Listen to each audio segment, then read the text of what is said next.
After the almost shooting, a surge of social media activity. Everyone curled around each other in photos, clamping their fingers over the forearms of friends. Like.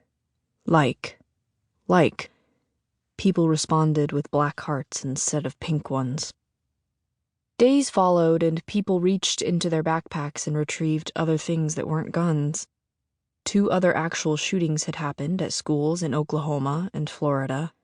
News anchors pinned ribbons on their lapels, and someone started a Kickstarter for grieving families.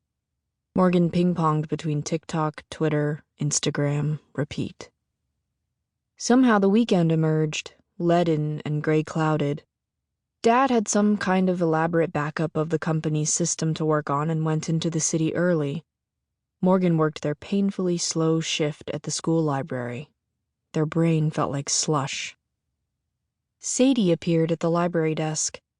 She leaned very close to the scanner. "Hey," she said. Sadie's full eye contact was impossible to brush off. Morgan felt their entire body growing taut, clenching. "I actually wanted to say sorry about last time I didn't mean to misgender you or seem like I'm weird about who you are. It was careless, and that's not who I want to be. I'm sorry." Morgan scanned the back office for their boss, Yasmin. She didn't emerge. "It's okay," they said. "Thanks." Sadie snapped a ponytail holder against her wrist. "Did you have nightmares this week?" "Yeah," they said. "Pretty much every night. Did you?" "They were more nightmares than dreams, but not like nuclear. I had a dream about you, actually," she said. "We were in an auditorium, but it was also a coffee shop, and we wanted to get out, but it was super crowded, so we were trapped. But you held me by the wrist and you said, 'Sadie, I brought you a donut.' Only I think you were speaking Urdu, but I understood you anyway." Appearing in dreams had to be a good sign. "What kind of donut?" Morgan asked. "Glazed? Where do they speak Urdu?" "Pakistan." Do you want to hang out when I finish up here?" Morgan asked. It had seemed much smoother in their head, and once the sentence was spoken, they felt a flare of panic. "But you didn't just tell someone that you dreamed of them without an intent, did you?" Sadie tilted her head a little. "Sure." Sadie left, with a promise to return at the end of Morgan's shift at 3:30 p.m. It was a lie. Morgan got off at 3, but the half hour meant they could procure a glazed donut for her and return just in time. For the last hour of work, they did little but prepare to talk to Sadie.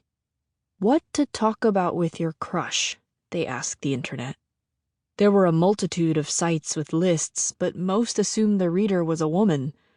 Drop something, the internet suggested. Smile and laugh. Morgan hated the website's tone, the bouncy, gender-reinforcing bullshit that didn't include them anywhere. But the forums meant for regular guys didn't help either. Don't ask for a date. Go for an upsell. You know how they ask if you'd like fries with that?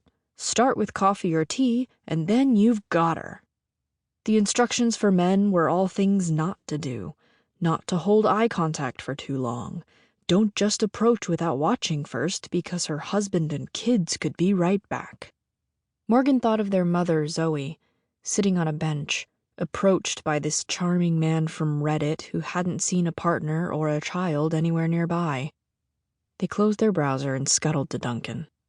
At 3:29, Sadie tapped on the glass of the library door and Morgan held up the donut bag like a child who'd found a prize. "Is that for me?" she asked, reaching for the donut bag. "A dream come true." "Literally." "Literally," Sadie said.